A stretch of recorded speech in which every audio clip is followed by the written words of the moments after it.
Oh, okay, that's right, you did. Darren Chesson.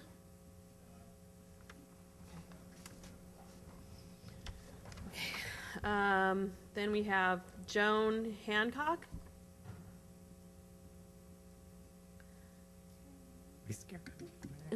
Christopher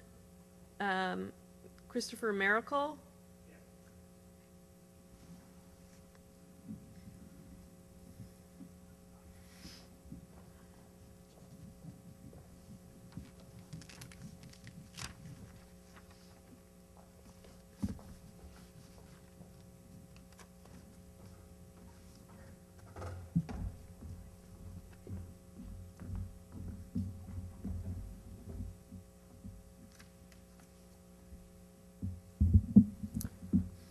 I'm getting bet it's afternoon now, so good afternoon. My name is Christopher Miracle, and I live in Lodi, California. And I can't say I represent a work group except Sarah and Nick, and my wife would probably tell me I probably don't. But so I just have a few comments this morning. First of all, I want to thank you for the opportunity to publicly comment. In the last election, this was actually the most important issue for me because I think it has tremendous capacity to change the way we do government in California.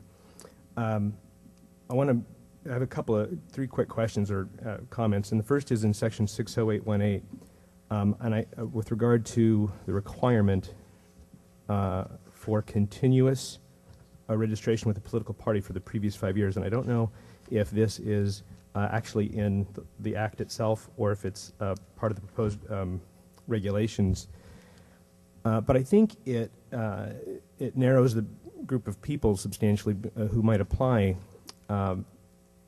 Who might have switched political parties, and I think that's a problem because I think it presumes a motive.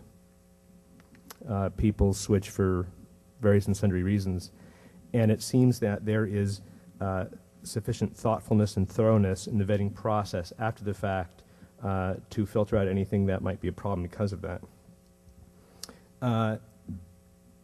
There's been several comments today about the conflict of interest issues with regard to appointments and the suggestion that salary might be a basis for, the bright line.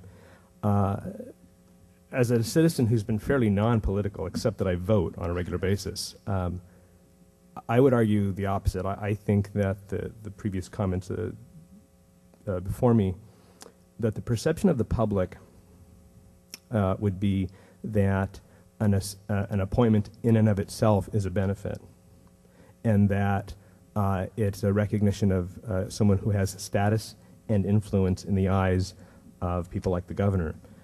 So regardless of whether they have any financial benefit, the perception of the public will be that that person has a bias and an agenda because they are beholden to someone for the appointment, which is in and of itself a benefit. And then finally, with regard to the skills, I want to echo some of the comments. I think that it's unclear, I think, in the language I've been able to read so far, it's unclear how much staff will be available to this commission. And so that is the balance of the degree to which they'll need technical expertise. But I agree with the comments regarding, the use of statistical software, which is pretty expensive and pretty unavailable to most people.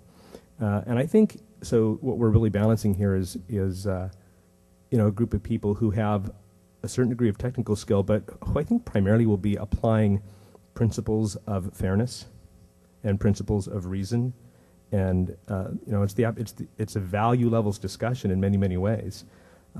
They need to be able to understand data, but I don't think the commission itself will be conducting the analysis of the data. I'm sure that'll be done by professional staff at some level, and so an application process that overly emphasizes the requirements of that level of expertise may narrow the band from people who can do the higher order thinking and the values level thinking. And those are my comments. Thank you very much for the opportunity. Do you have any questions? Do we have any questions? No, thank you. Thank you very much. Thank you. Okay, the next name we have on our list is Gary Darling. Okay. And then Sam Paredes. Is there a Sam who would like to testify? Okay, great.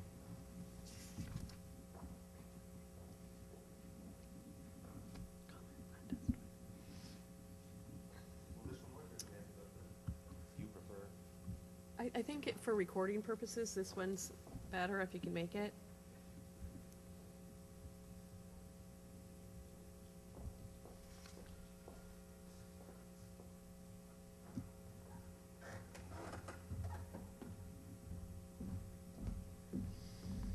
Good afternoon. My name is Sam Paredes. I represent a group of folks out in California who are very interested in the political process. A group called Gun Owners of California, a political action committee, active in elections, in all kinds of activities related to government.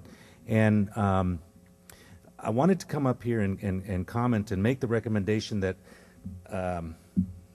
there is a high level of distrust, if you will, or skepticism from the outside viewing into a process as complicated and as important as this. And I would think that anything that the commission,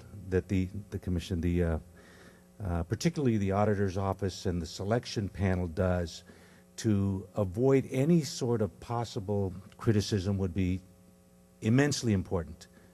This is groundbreaking for California, and we're pretty excited about this. One recommendation that we would make is that when the applications are sent to the application review panel to take a look at them and to do the preliminary culling out and evaluations, that the staff people who are tasked with doing that don't get to see the names. You're not really looking at the names. You're actually looking at the qualifications, and we don't know what the inclinations are of the staff people, and that's not to be disparaging about anybody who works for the auditor's office and who participates in this process. But if the names are redacted until they actually make it to the point to where the next step, where obviously you're going to know who they are when you invite them for an interview, and sit down and talk with them, that aspect of not having staff people deal with the names would be an important issue that we think would eliminate a lot of potential criticism. The state of California and the voters gave the state auditor an immense responsibility, probably one that the auditor didn't necessarily want, but that's what it has. And the honor and respect has gone to the auditor, and anything that the auditor would do to reinforce the fact that, hey, this is clean slate, this is fairness, staff people, the responsibility ultimately lies on the auditor himself, and we're going to make sure that even our staff people are beyond criticism and reproach, and making something as simple as that and not revealing the names and really making it on the qualifications as they make it through the cuts. Obviously, again, you will know who they are. You will be able to interview them and make all of the decisions. And when push comes to shove and the members of the legislature get to make their selections or removals, it'll be obvious as to who they are. But that's a recommendation. I think it's pretty important. And from our perspective, we've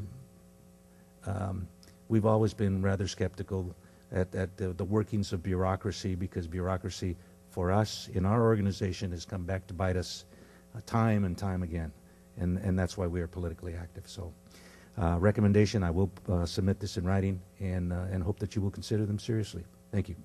Thank you. Do we have any questions? No? Thank you. The one thing you'll want to keep in mind for purposes of submitting your written comment, though, is that we do need to get it today, so be sure and fill out a card. Thank you. Is there anybody else that would like to make comments at this time? Feel free to come up.